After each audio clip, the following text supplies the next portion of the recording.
What's up, everybody? It's your girl, Ari. Welcome back to another Late Nights with Ari. Welcome back to another podcast. I'm your host, ARIE AMORE, the ARIE AMORE, and I'm back. Okay, guys, so you guys already read by the title, so you pretty much know what it is. This is actually very, very new to me, and I'm so excited to be kind of like emerging into this direction of just like a lifestyle and like healing, evolving. It's about to go down. So y'all just let me warm up because we're gonna get to it. But today's podcast is gonna be a quick podcast episode, guys. Y'all know how it is when it's just me by myself. I just kind of get straight to the point. But when I have my guests, we get to kind of have someone to really like relate to and really have a conversation going. So if you know anybody that wants to join the podcast, guys, have them send me an email at thearieamorebrand@gmail.com, guys. The ARIEAMOREBRAND@gmail.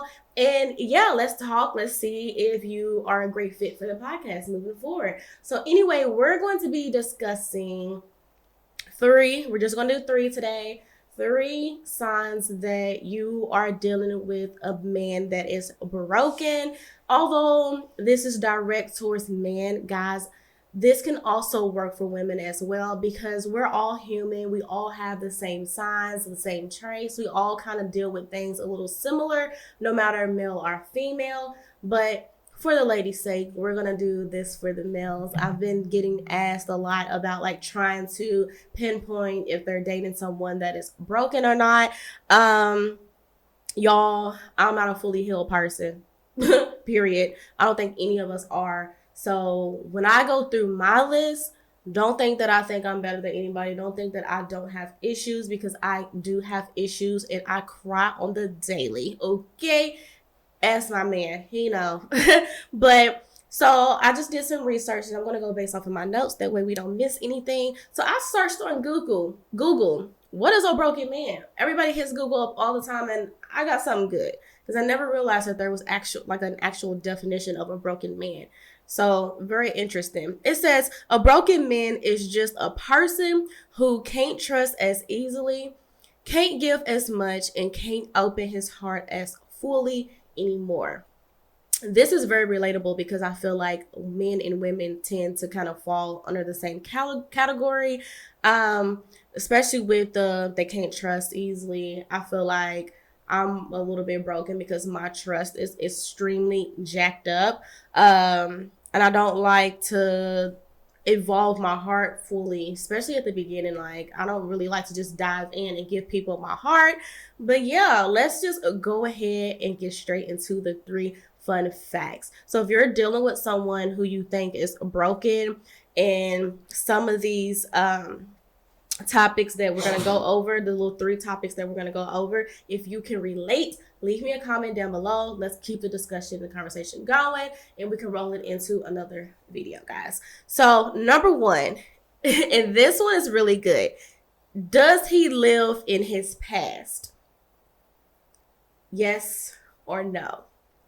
A lot of men who are extremely broken, and this is from my experience, they definitely do live in their past. And what I mean by living in their past is they hold on to what has happened to them a lot stronger than women do. So, for example, women go through a lot, right? Especially at birth, a lot of things like dealing with like, we just go through a lot, guys. Like, we get touched on. It's just so much that happens to women, and it happens to men too. But we do deal with things differently. Like our emotion wise, when stuff happens to us as a child, we don't come into the relationship saying, "Oh, I don't want to do this because this happened to me." Oh, I don't like how you're talking to me because it reminds me of when my dad was yelling. Or, oh, I don't want you to hold me this way because it reminds me of this incident. Like, we just don't, because if we feel like we love you and we feel safe with you, we're in that space with you. So we come off, you get a clean slate with us from the jump. And a lot of men, from my experience, who has been broken, they don't do that. Like, I've dated a guy before that his parents argued all the time, and he would get upset at me and be like, well, I don't know because like my mom and my dad, they fought about this all the time. And it's like, but that's your mom and dad. This is us. Like, why are you bringing up their household? This is our household. This is how we should handle things. We should talk about stuff. So a lot of men who hover over the past are definitely broken men because they haven't dealt with those issues. Women do deal with our issues one way or another, whether it's going to the gym and working out, whether it's finding an activity or something. We will dedicate a freaking journal to that one incident. We'll be like, okay, this person made me mad in 1994, blah, blah, blah, blah, blah, blah. And we'll start to kind of process those emotions a little bit. So when it kind of surfaces, it's not a really bad backlash, but a lot of men don't do that. They don't react to things how we react. They ball it up, they find them a little box, they put it in their box, they lock it up, and they never want to face it again until they face it in a relationship. And then they're just like, all of a sudden, it's just like, everything from the past bothers them, so they absolutely cannot be happy with you no matter what you do, no matter what you say. They're just so unhappy. And men who have mom and dad issues are the worst. Like, you would think just having one or the other, one mommy issues or daddy issues. No, the men who have mom and dad issues are the worst. They tend to be more aggressive than others. They tend to be very emotionless and emotional. They have both traits, and that can be really scary. So that's number one. Let me know what you think about that one, guys. I've been getting over being sick, and I've actually have not recorded in like it's been about a week. Y'all know how it is, like when you get back, you're excited to go back to something, and then it's like, oh my gosh, I'm nervous in front of the camera all over again. It's just all over the place, but we're gonna get back. We're gonna get back. But yeah, if you're dating someone who still constantly lives in the past, that is a definite sign that they are broken and are dealing with issues. So it's okay to sit your spouse down. These are not signs that you should flee. Okay, this doesn't mean run away. This doesn't mean don't date them. It doesn't mean that at all. But knowing the signs of people that you love can really help the relationship move forward. Self-esteem is very low. That is number two. Are you dealing with someone whose self-esteem is below the below? Now, a lot of us deal with insecurities. It's natural to deal with insecurities, but are your insecurities keeping me from living my best life? Okay, are your insecurities and your self-esteem so freaking low that I cannot go out to have coffee with an old lady without you feeling like you're being left out? You're being left out of the loop. Who's there? What are you doing? Like, I cannot reassure you in those moments. Dating someone whose self-esteem is extremely low can be extremely stressful because they tend to target you. They target you in ways that could really affect you. I dated someone whose self-esteem was extremely low, and what he would do is anytime that he see me getting dressed and feeling good about myself, I would try to go out and just enjoy myself, and he would just be like, well, where are you going?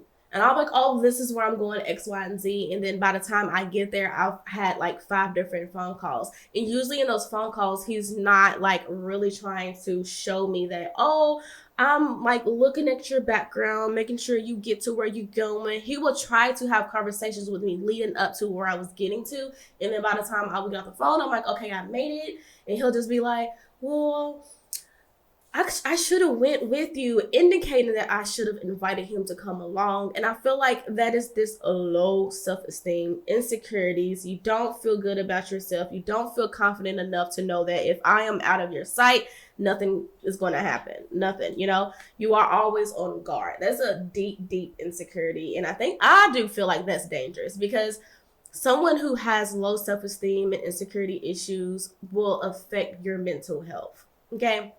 And let's be honest, because then you start to make these adjustments in your life and you're like, well, I want to please this person. I want to satisfy this person. So I'm going to start to make these adjustments to make them comfortable. Those adjustments turn into more adjustments and more adjustments. And that means you're fixing you, but they are not fixing them. So if you're dealing with someone who has low self-esteem and you take a look in the mirror and ask yourself, is his self-esteem affecting me in a way that is dangerous for me? And what I mean dangerous for you is you never want to accommodate yourself for another person. Sit down and have those conversations and see what that person is dealing with. That's super, super important. Yeah, I was in a controlling relationship for so long and I didn't even realize dude was insecure. Like insecure out of this world. But yeah, people have insecurities and sometimes they don't even realize that they're doing it. They're just so natural at it. It's like, this is who they are. And sometimes you can have a conversation with someone and work through those issues and it help, they change, they make adjustments. But then there's people that won't even make those adjustments at all. So that's when you know, wave your flag, it's time to dip.